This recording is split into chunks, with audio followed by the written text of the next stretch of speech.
Hi guys, it's Mike from the Global Sport Fanatics podcast. My first episode for 2025. As you can imagine with the kids, it's very, very tough for me to get any time for myself during school holidays. However, hallelujah, school first day back today. So, just in time for the Super Bowl, just in time to talk about the most bizarre NBA trades that we've seen in the last week. And we're going to talk about what has been already described as the greatest fight card in the history of combat sports. Coming right up. That goes fast like ocean waves. The anthems thrill the fluid veins. Choirs lift us high, then crash. Triumphant cries through sacred chains. Beneath the lights we conquer. Feel the dreams are proud of strife. Heroes born from sweat and grit. Forever chance through endless life. We are the raging hearts in stadiums pulse alive. Under neon glare defiant, this fever we thrive. Cold wind, biting whispers, victory within our grasp. Best time of the year, the Super Bowl. Coming to you live on Monday in Australia, Sunday in America. I did an episode 7-8 weeks ago now, about 3-4 weeks out from the playoffs. My prediction: Kansas City Chiefs, and it was either going to be the Philadelphia Eagles and the Detroit Lions. And my assumption was if the Detroit Lions had to play at home, I thought the pressure and the expectation of the moment would get to them. I was proven correct. I was a little bit shocked when it happened. I was surprised that it happened 1 week after the bye. I didn't see what was coming with the Washington Commanders. But either way, look, it happened. We all just have to deal with it. I would have loved to have seen Detroit in the Super Bowl. But I did say if they had home field advantage throughout the playoffs, they would bumble it. I did think it would come in the NFC Championship game, and I thought Philadelphia would take them at Ford Field. But nevertheless, they got knocked out to Washington. Pressure and expectation. They just don't have the history to go on to win Super Bowls, unfortunately, for Detroit. I hope that changes next year, but look, that's yet to be seen. But Philadelphia was my other pick. They've gotten to the Super Bowl. The Chiefs, I don't know what more you can say. I absolutely am disgusted with this narrative that seems to be plaguing America, where they're cheats, this and that. It's ridiculous. It's absolutely ridiculous. Look, here's the thing about sports. If you really want to find something, you're going to find it. Any call that could be 50-50, if the Chiefs get anything, you're going to say it's cheating. The fact of the matter is, 7 years Patrick Mahomes is a starter. 7 AFC Championship games. He's into his 5th Super Bowl. He has a chance to win his 4th Super Bowl, potentially his 4th Super Bowl MVP. At some point, you need to start appreciating greatness, guys, before it's gone. Because once it's gone, it's gone. People now talk about Tom Brady. Oh, yeah, I loved Tom Brady he was the most hated footballer of all time. But you can only appreciate with hindsight. And all I'm going to say to anyone out there who continuously has this ridiculous narrative that the Kansas City Chiefs have been protected by the referees, etc., enjoy it while it's here. It won't be here forever. Just enjoy greatness for what it is. Let's put things into perspective. This is sport. It is entertainment. Yes, you can be passionate. I understand being a very, very passionate rugby league supporter. I'm a fanatical Parramatta Eels supporter. I understand that it controls your mood. It controls a lot of aspects of your life during the season, but it is still just a sport. It is entertainment. The Kansas City Chiefs are providing a great spectacle. We need to appreciate it for what it was. Does it mean I want them to win on Sunday? To be honest, it doesn't really matter. My team is Pittsburgh. As predicted in my earlier episode, they fluffed it. But at the end of the day, whoever wins is going to be a deserved champion. The Philadelphia Eagles, the best defensive unit in the NFL, have a ridiculous running back in Saquon Barkley. You just got a New York Giants. You just got to be looking up going, what are we doing?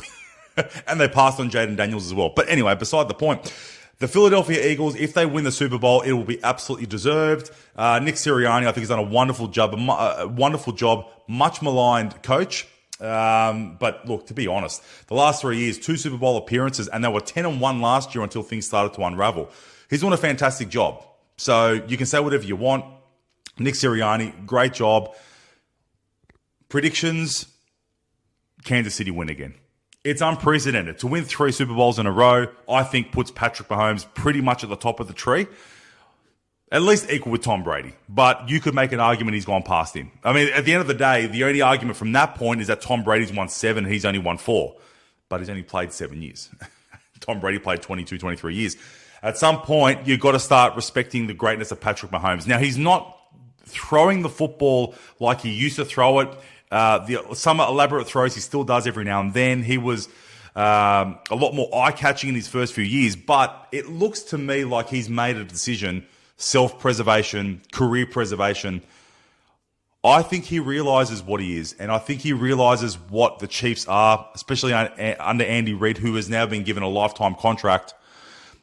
I think he realizes the Kansas City Chiefs could be on the verge of doing something not only unprecedented as it pertains to winning 3 straight championships, but it could be 4, it could be 5, it could be 6. They could do something that will never be done again. And Patrick Mahomes, he might blow straight past 7. He's 28 years old, going on 29.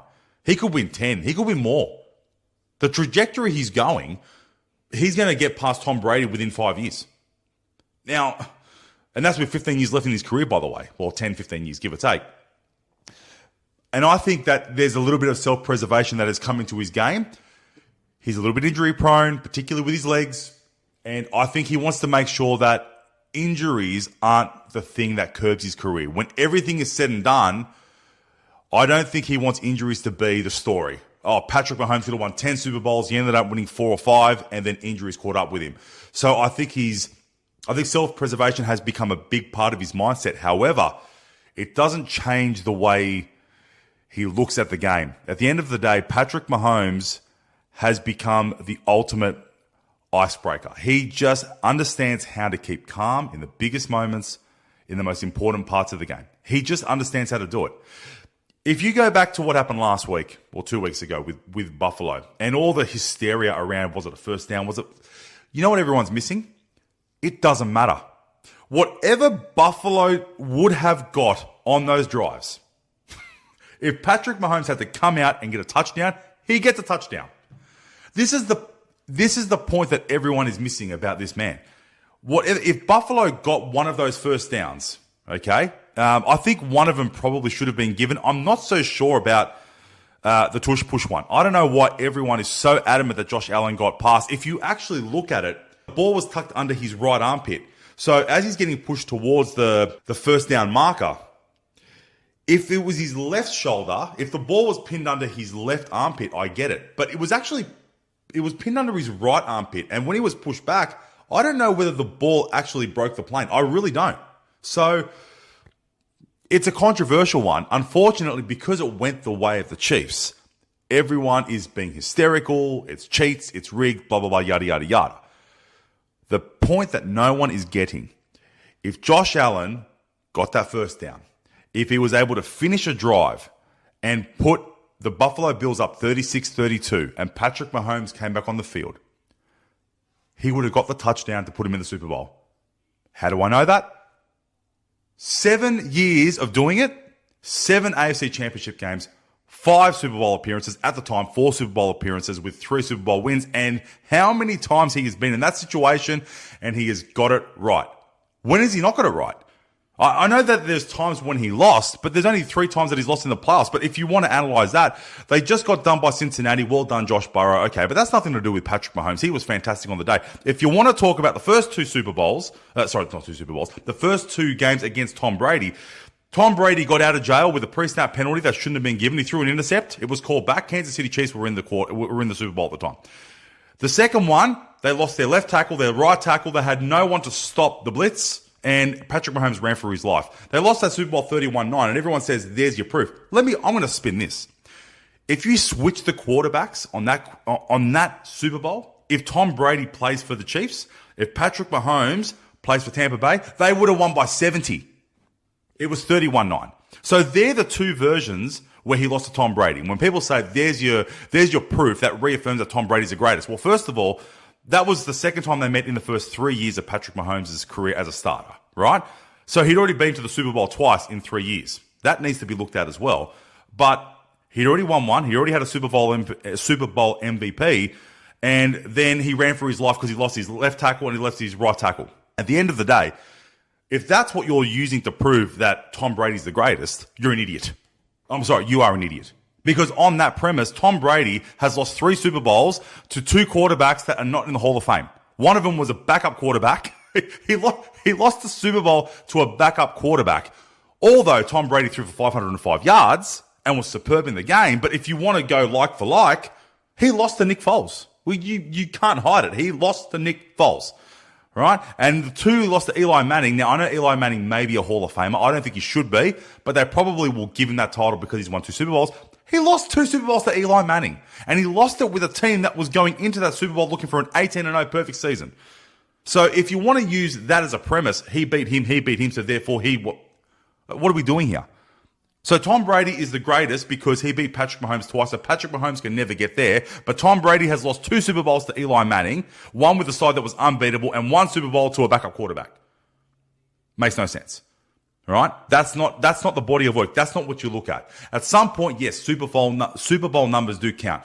What I'm talking about is 7 years as a starter, 7 AFC championship games, 7 divisional titles, 5 Super Bowls, potentially 4 Super Bowl wins, 3 Super Bowl wins at the moment, 3 Super Bowl MVP performances, potentially a 4th Super Bowl MVP performance. You have to start putting him in the GOAT conversation. If you don't, you're an idiot. The fact that people are even saying now, oh, it's Andy Reid, it's Travis Kelce, it's Steve Spagnuolo. Okay, so the question I have for everyone. Andy Reid coached for 20 years prior to taking over the Chiefs, give or take. How many championships has Andy Reid won up until he came to the Chiefs?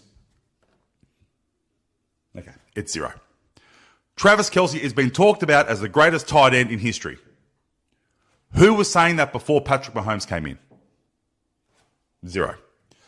At some point, it all lines up with this is the guy. People have tried to use every excuse in the book. Oh, no, it was Tyreek Hill. Tyreek Hill, that's the reason why Patrick Mahomes was so great. When you've got an absolute cheetah in the backfield, when I say cheetah, not like a cheetah as in the animal, you've got someone who's got that much speed in the backfield. You just throw him the ball, he's going to get there. That's the reason Patrick Mahomes is great. So Tyreek Hill goes to Miami, gets his max contract. He's done nothing since, and Patrick Mahomes has just won every Super Bowl since without Tyreek Hill. At what point are we going to stop this ridiculous analogy that Patrick Mahomes is not that good because of A, B, C, D, and E? He is the glue that sticks everything together. And the fact that we're sitting here trying to, oh, Lamar Jackson's better. What? Josh Allen, he's better. Oh, stop him. Oh, Joe Burrow beat him that one time. He's better. What's he done since? What are we talking about here? 7 AFC championship games, 5 Super Bowls, 3 titles, soon to be 4 potentially. And he's only played 7 years. Okay, let me put it this way. Michael Jordan, greatest athlete of all time, greatest basketball player of all time. He won 6 rings. He's regarded as the greatest now. How long it took him to win a ring? Imagine he won his first 6 championships in the first 6 years. Patrick Mahomes. I know he hasn't won every title, but Patrick Mahomes. This isn't a 5-man game. This is a 46-team game. 46-player at the end of the day. We have to stop this narrative. We are witnessing, in my belief, the greatest football player that has ever lived. He needs to reaffirm it on Sunday. He needs to win this game. But I think we're witnessing the greatest football player ever. It is a ridiculous narrative that it's like, I've had Skip Bayless. It's Taylor Swift now. Skip Bayless is so desperate to make sure Tom Brady is he's just the all-time GOAT that he's even willing to say that Taylor Swift is the reason that Patrick Mahomes is so great. They want the Swifties. That's what they want. The NFL, let me tell you something about teenage girls and football. It doesn't mix. Okay? It doesn't mix. Are you seriously telling me that the NFL is rigging the competition for the Chiefs to win so Taylor Swift can be at the Super Bowl because Swifties are so passionate about her that even though they hate football, they are going to watch the Chiefs simply because she's in the crowd? Seriously. Are you kidding me with this? Are you seriously kidding me with this? I've got 2 daughters. They are mad Swifties. They couldn't give a rat's about the NFL. You think they're watching the Chiefs because they like Taylor Swift? Seriously? It's ridiculous, but that is where we're going. Even Taylor Swift has become an example of why Patrick Mahomes shouldn't be revered as the greatest of all time. Greatest coach ever who never won a title prior. Greatest tight end who was never regarded as the greatest tight end prior. Now it's Taylor Swift, and the NFL is rigging everything because we want Taylor Swift at the Super Bowl to get the Swifties' eyes on the game. And the Swifties couldn't give a rat's. If the Swifties did care, if there are teenage girls out there that actually, like, they are Swifties, but they do watch football, okay. But if they didn't support the Chiefs, they wouldn't now just jump on the Chiefs train just because of Taylor Swift. If they were passionate enough to follow the game prior to Taylor Swift, they would be following their team. To suggest that that's the only reason why the Chiefs are where they are, stop it. Stop it. People like Skip Bayless, the worst analyst of all time. Look, Skip Bayless, everything he says is completely untrue. He does it as a shock value. He does it to get eyes. There's no way he could. This is the same guy that said Johnny Manziel is going to be bigger than LeBron James in Cleveland. He's mental. He's absolutely mental. But then again, that's why people watch him. People watch him because he says absolute ridiculous rubbish, and it's clickbait. Simple as that. But at some point, his legacy, and if he ever hears this, which he never will, because he won't care about me, I'm never going to be anywhere near as big as him. Why would he give me the time of day? But I will tell you this. Skip Bayless will be remembered as a joke. When he goes to his grave, his legacy will be, you are a joke. He's missed that. Anyway, we're not talking about Skip Bayless. We're talking about the Super Bowl. At the end of the day, I'm going to say Chiefs win this Super Bowl. Philly will have a very good defensive strategy. Patrick Mahomes has proven throughout his entire career, no matter what defensive scheme you throw at him, Andy Reid will draw up the play. Patrick Mahomes will execute. He's been in the Super Bowl against the best defensive team in the NFL a few times now. So I think Philly's going to have some trouble with that. If the game's close, whatever Patrick Mahomes needs to get the job done, he will get it done. On the other side of the coin, what the Kansas City have to do to make sure that they beat Philly? Just stop the run. And that's the thing, right? At the end of the day, Steve Spagnuolo has a very simple job in terms of strategy, very hard job in terms of execution. Just stop the run. If they can stop Saquon Barkley getting those first downs, you're going to make the game between Jalen Hurts and Patrick Mahomes. I think Steve Spagnuolo will draw up a scheme. I think he'll just play a 4-3 defense, maybe a 6-2 defense. He will focus everything on stopping the run. If Jalen Hurts can beat you with his passing, if he can put some in the end zone, I think Steve Spagnuolo will say, that's fine. I will give him that. We're not trying to win this by 0. We're not going to win it as a shutout. But if he throws the ball for touchdowns, sweet. But he's going to have to beat Patrick Mahomes at that game.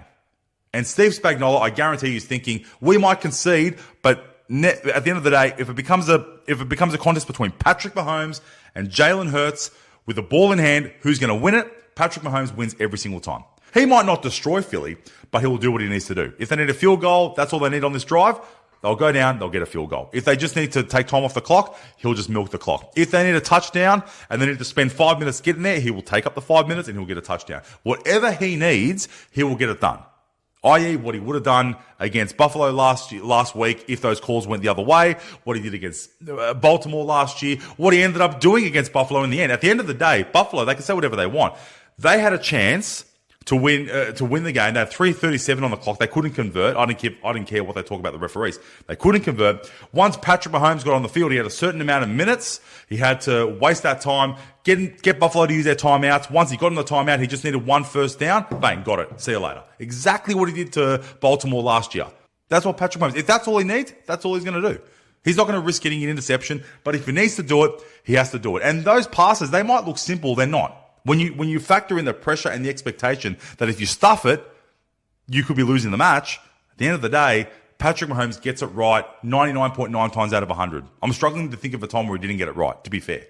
If he's been beaten, he's been well beaten before the final drives. But you get him into a final drive situation, game's on the line, he has to do something. I'm struggling to remember a time where he hasn't got it done.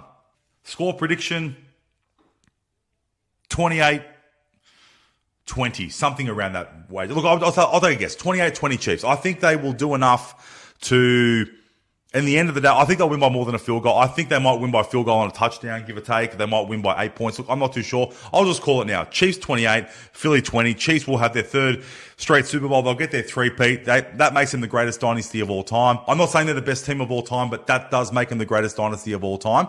You can talk about who the greatest dynasty is, but to win 3, that's the greatest achievement in football. That can't be underestimated. At the end of the day, no one's ever done it. They're the first to do it. It means if you don't think they're the greatest team of all time, it's certainly the greatest achievement of all time. That can't be understated. Cold wind, biting whispers, victory within our grasp. Okay, on to some basketball talk. NBA. What on earth? That's all I've got to say. What on earth? Luka Doncic traded to the LA Lakers for Anthony Davis. Oh, yes, there was a few other little things in there, draft picks. Who cares? Let's just talk about the two. What a crazy trade. I've thought about this for the last few days. I don't know who got the better of it. I'm so intrigued. I would love to know more. I don't understand what Dallas are doing. I've never seen a player of that quality, that many All-Stars at 25, face of the franchise. It's the one time, I'm just trying to think in the history of the game, even taking into account LeBron, someone who has as much experience as Luka Doncic at just 25 years old, face of a franchise, to be traded. Has something happened? Is there something we don't know? People say he's a bit of a lazy trainer, this and that. I mean, okay, but that's a reason to be traded? You don't have that conversation? He just bought a $15 million mansion in Dallas, and they've gotten rid of him.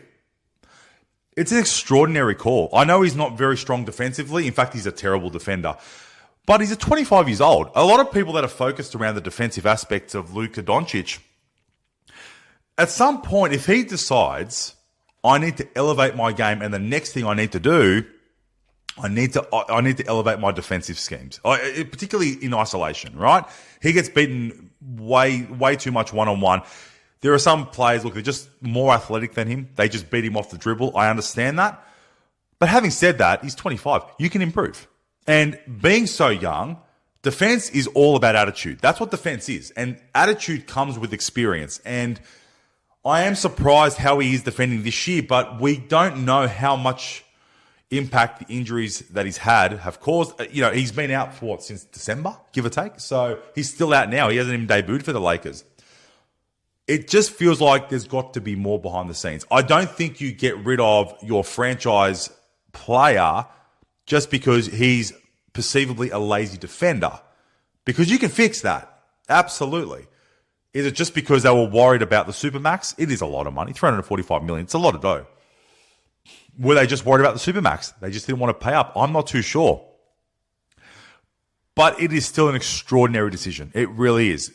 Now, in terms of what they got in return, Anthony Davis, look, he'll be terrific. He's been great all year. I said before the year started, I think he's an MVP player this year. He's averaging, 26 and 11, 26 and 12, whatever he's averaging.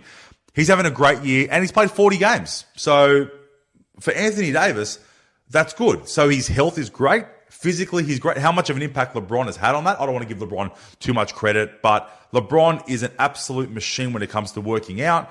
He keeps himself in the best shape any player has ever been in the history of the game, maybe in the history of any sport.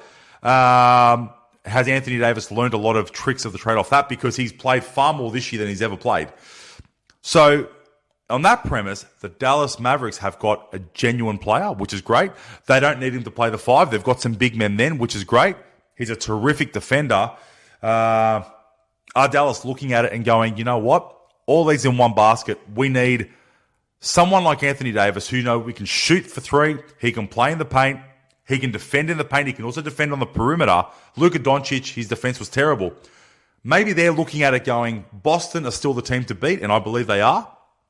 If we get to the finals again and it's Boston, Anthony Davis's defensive strategies, his defensive techniques, his ability to defend the perimeter, his ability to defend in the paint, mixed with, Klay Thompson, who's a very good 2-wing defender, that might be what we need to get over the line. He can't score as much as Luka when Luka's on, but he can score.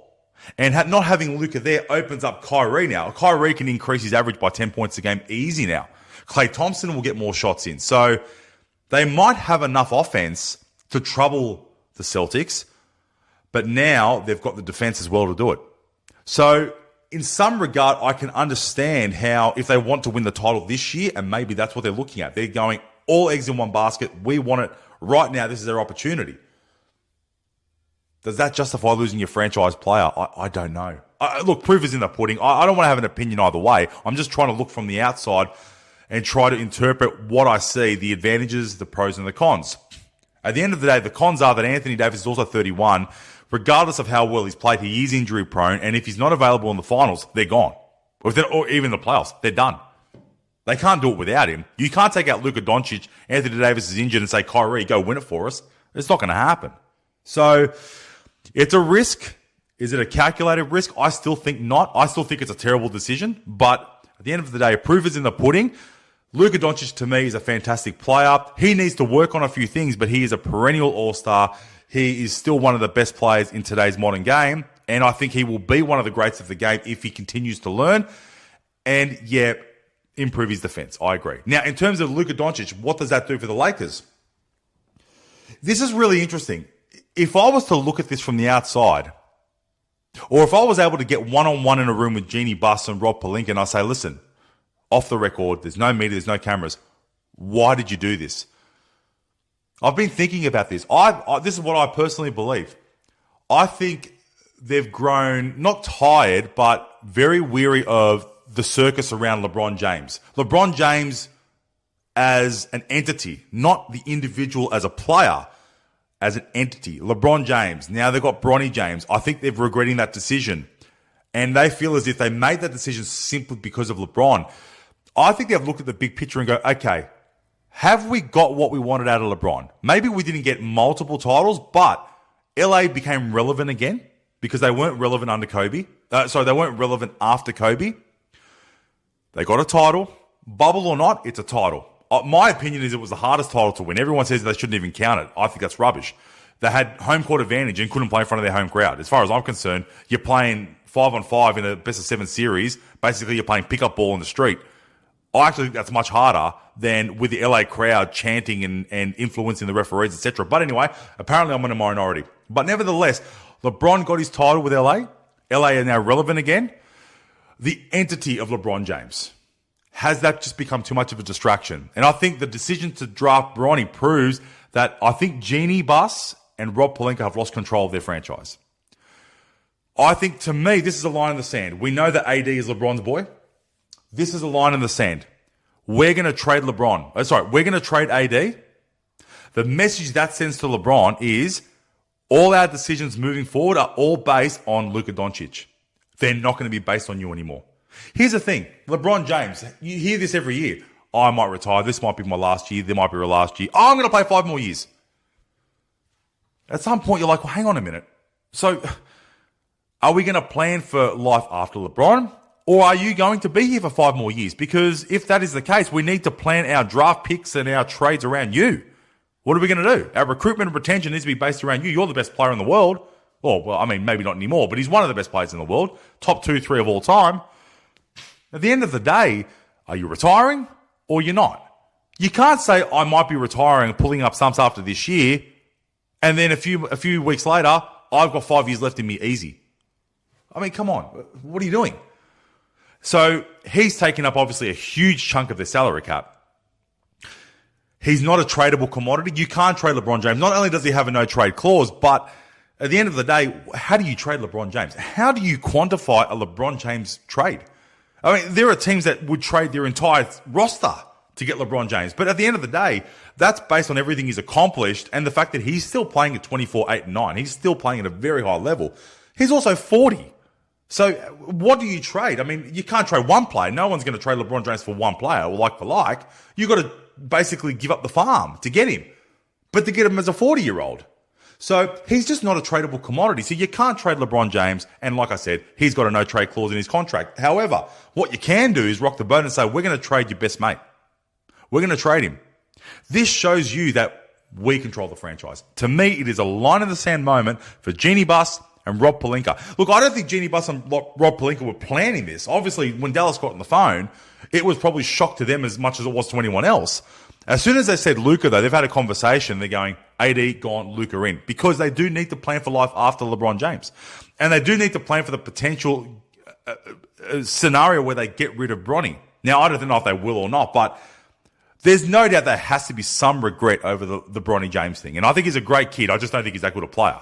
And I know what he went through with the cardiac arrest and, knock on wood, everything's healthy. But at the end of the day, he's just not that good, is he? Like, he's got some potential. I mentioned in his first few games this year, he did some good things. He marked Anthony Edwards and he got him to miss a few shots. I mean, that's an achievement. But all in all, you're not looking at Bronny James as the future of your franchise. And there's no way. There's no way in the world. Luka's a different level. You're building around him now. You're not building around LeBron James anymore. So I think Jeannie Buss is going, we're going to trade Anthony Davis. We're going to bring LeBron James. What does that do? It puts the emphasis on LeBron James. Okay, are you retiring or not? Because if you retire now, we free up our cap, we go to the free agency market, we destroy it, and we've got Luka Doncic. We build around him. If you want to play 5 more years, all right, fine. But everything we do from now on is through Luka. If you're not comfortable, maybe you should think about retiring. But you're not running our franchise anymore. We're running the franchise. You're not running it, okay? We want LeBron James the player, not LeBron James the entity, right? We're not here for you and for Rich Paul or for your son. We run it. You play for us. He is now the head honcho. He's 25 years old, one of the best players in the game. People saying he is the best player in the game. Some are already saying the greatest European player we've ever seen. Hard to make that argument. Obviously, Nikola Jokic is putting up a good argument, and there's a few others. I mean, obviously, Petra, before he obviously got killed in a car accident, was on track to become the greatest European ever, but I digress. But Luka Doncic potentially could be the greatest European player ever, if not already there. He now goes to the Lakers. Lakers are a dynastic franchise. They're not the richest franchise. Jeannie Buss is far from the richest owner in the game.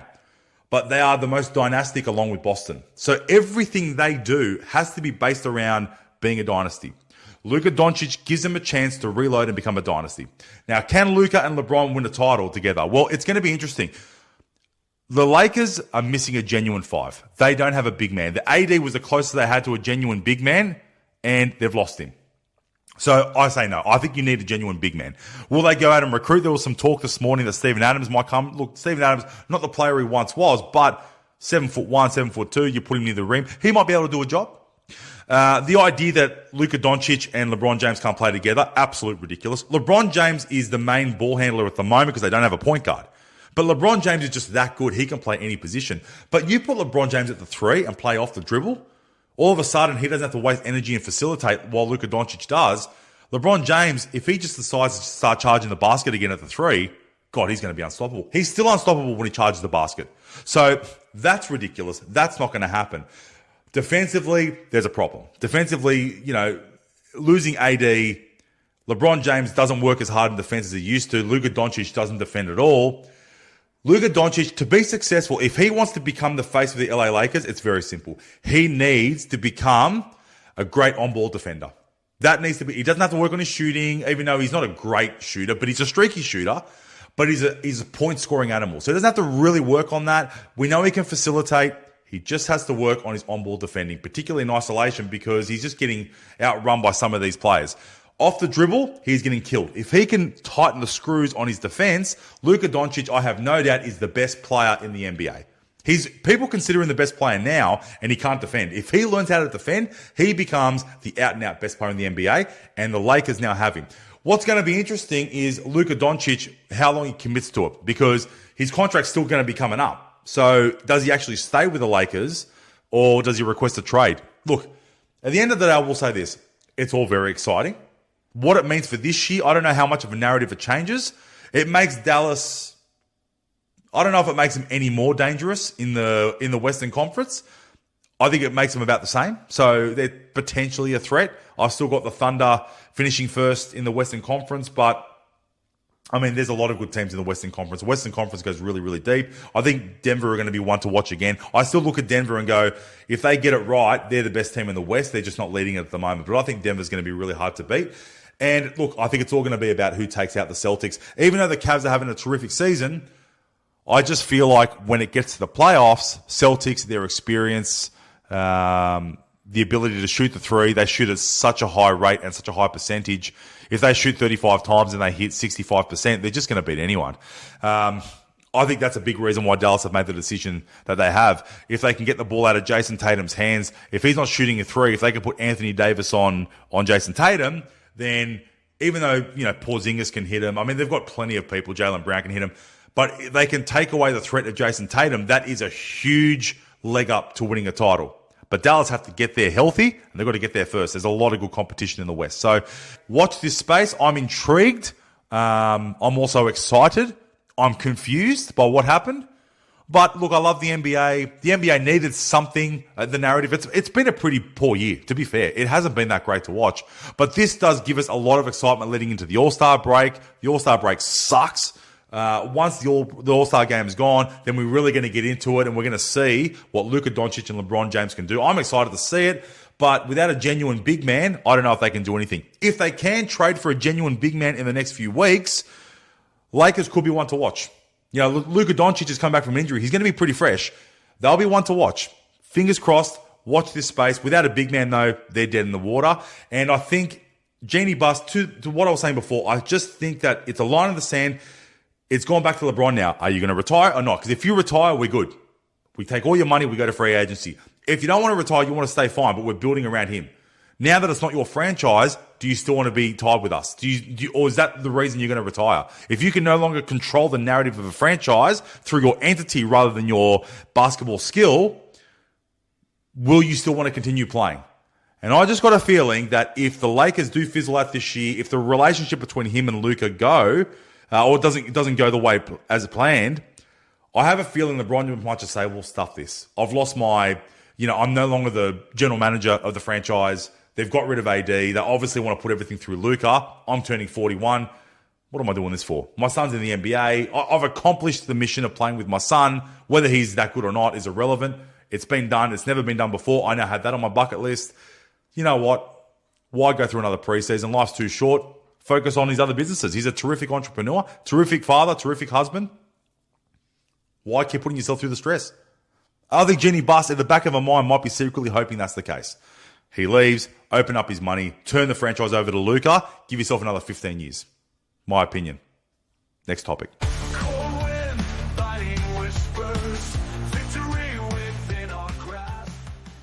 Okay, guys, for my last topic, boxing. We had a terrific UFC card, UFC 312, which was held in Sydney over the weekend. Duplessis, well done to beat Strickland. I thought it was a close fight, probably a draw, but I'm happy either way. I love watching those kind of fights. But this week, forget the MMA. It's all about boxing. It has been touted as the greatest card in the history of boxing. Now, that's a huge call. Think about all the great fights we've had in the history of boxing. But you can't disagree with it. This Saturday in Saudi Arabia time, the greatest card in the history of boxing, headlined by Beterbiev and Bivol, a rematch for the undisputed light heavyweight title in the world. Look, here's the thing. As great as those fighters are, and they put on a terrific fight last time, I thought Bivol was actually unlucky not to win it. I had him marked as 115, 113, but I was okay with a draw. I was a little surprised that Beterbiev won. But nevertheless, I was okay with the decision. I just thought that Bivol won. That was just the way, that was my eye test. I have never seen a card this deep. Bivol, Beterbiev, Duvois, Parker, Jingli Zhang, Ajit Kabayal, Shakur Stevenson, Callum Smith, Madrimov, Virgil Ortiz. Have I skipped anyone? I don't know. This is an unprecedented card. Unprecedented. Now, in terms of the headliner, who's going to win? Your guess is as good as mine. If the first fight's anything to go by, flip a coin and just go with your gut. The betting has Beterbiev a slight favourite. Again, I thought Bivol won the first fight, so I'm going to say Bivol. I'm going to go Bivol. I'm going to say Bivol's going to get his revenge. I think he's going to win. Again, I think it's going to go 12 rounds. I can't see any of these fighters getting knocked out. They're too strong. Their footwork's too good. And too much endurance. One thing that really stood out in the first fight was Bivol was going so hard in the first 4 or 5 rounds, and the assumption was he's just going to run out of petrol. He never did. He just kept going. Beterbiev had never gone the distance He just kept going. I couldn't believe how well they were fighting at the end of 12 rounds, having endured such a high endurance fight. These guys are legit. These guys are two of the greatest of all time in that division. So I'm excited. I think Bivol maybe wins this one, but it wouldn't be surprised if I'm absolutely wrong. It is a toss of a coin. But here's the thing.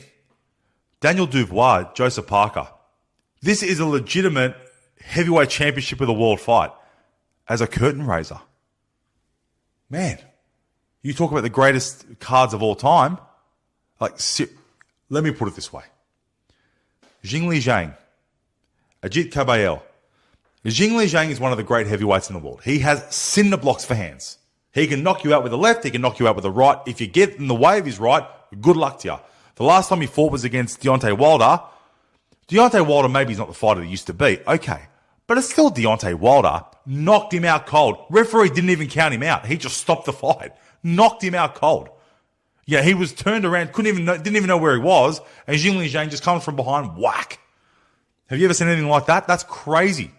Okay? He's taken on Ajit Kabayel. Ajit Kabayel is actually the favorite in this fight. This is a German, he's a little bit younger, all right? But German fighter, 25 fights, 25 wins, 17 by knockout. He's number 3 ranked heavyweight in the world. He is legit. He's going to be the favorite against Jingli Zhang, right? That fight for mine, if you put that as a main event, I'm paying to watch it. That would get 40, 50,000 people. I've got no doubt. You might have to fight it in China. You might have to fight it in Germany. But either way, you're getting 50,000 easy. It's the first fight on the card. Jingli Zhang and Ajit Kabayel are the first fight on the card. This is unprecedented. The first fight, you're walking into an empty stadium. The first fighters that are going to walk out, Jingli Zhang and Ajit Kabayel. Are you kidding me? Something that should be a main event as a standalone fixture on its own is going to be the first fight on this card. Turki Al-Sheikh, or His Excellency Turki Al-Sheikh, is doing a wonderful job. Boxing is on the verge of a renaissance. There are so many great boxers out there. He is absolutely committed to putting the best fights. This is the guy that put together both the Tyson Fury, Alexander Usyk fights, okay? Fights that up until Turki came through, no one thought it was ever going to happen. We saw 2, and they were both absolutely brilliant. He's making this happen. He is making this happen.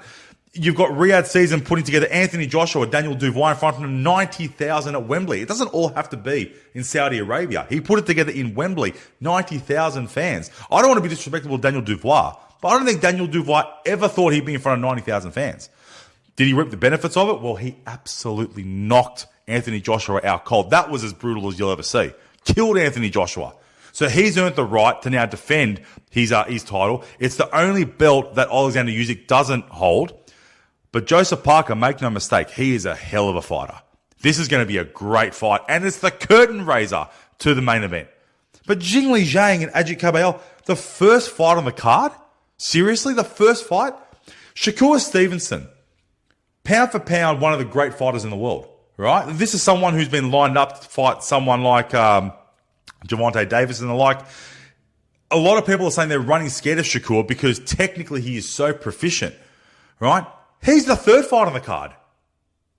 Like, seriously? He might be the fourth, but either way, he's not even the curtain raiser. He's not even the curtain raiser to the curtain raiser. So he's third or fourth on the card.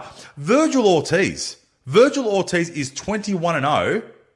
He's got 20 knockouts. It might be 22-0 and 21 knockouts. I'm not 100% sure. I should have double checked this before I did the episode. But 21-0, I'm going to say, with 20 knockouts. He is a violent boxer. He proved in his last fight where he didn't win by knockout, he can actually box. He's not just a knockout artist. It was his best performance. He had 10-8 rounds go against him in the first 6 rounds. He had to box his way to victory against a very strong Ukrainian opponent, but he managed to do it. And he ended up getting a very tight victory, albeit there's no doubt he got the victory. Fantastic performance. He's going up against Madrimov, who took Terence Crawford all the way to the cards, I actually thought that was a draw. I thought Terence Crawford was about to have his first, not loss, but his first non-winning appearance of his career. I had that marked at 114. Terence Crawford ended up winning, I think it was 115, 113. One judge who was on drugs must have been 116, 112. I don't know what he was doing. But I actually thought Madrimov did enough to draw that fight. Nevertheless, we're talking about Terence Crawford, arguably the greatest pound for pound fighter ever lived. I mean, he's up there, 100%. He's at least top 5. Never been defeated, still is undefeated. He's taken on Virgil Ortiz, and I believe if Shakur Stevenson isn't the third fight on the card, then that's the third fight on the card. This is unprecedented. This is the best fight card. If nothing else, if you're a fan of sport, even if you're not a fan of boxing, and you were never ever interested in pay-per-view, this is the one you absolutely have to purchase. You must purchase this pay-per-view, right? Now, when I say purchase it, this is the reason. Because the clubs, the pubs, they'll all be shut in Australia. No one cares. That's Sydney for you. 5 a.m. the card starts. It's in Saudi Arabia. Headline is on about 10 a.m. So you're going to be watching the main fight about 10 a.m. between Beterbiev and Bivol. But Jingli Zhang and Ajit Kabayal are on about 5 a.m. Okay, and obviously, depending on how far the fights will go, will determine whether or not 10 a.m. But usually they're pretty accurate. But you're not going to go to a pub or a club. You might as well just get up early in the morning, get your DAZN app, or get your whatever it takes to get this fight, get it done. If you don't have DAZN, download DAZN just for this one thing. Get your 7-day trial, pay for your pay-per-view, cancel your subscription afterwards. All right? Doesn't matter. Whatever you want to do, you want to do. DAZN's bought Foxtel anyway, so you might as well just keep it. But I will tell you this. This is not a fight card you want to miss. Okay? If you have any interest in combat sports, even if you're not a huge fan of boxing, you cannot miss this card. Guys, that's the episode for this week. Incredible fight card. Enjoy the Super Bowl, and don't be surprised if next week when I do my episodes, there's more NBA trades because it is going crazy at the moment. Have a good week. See you next week.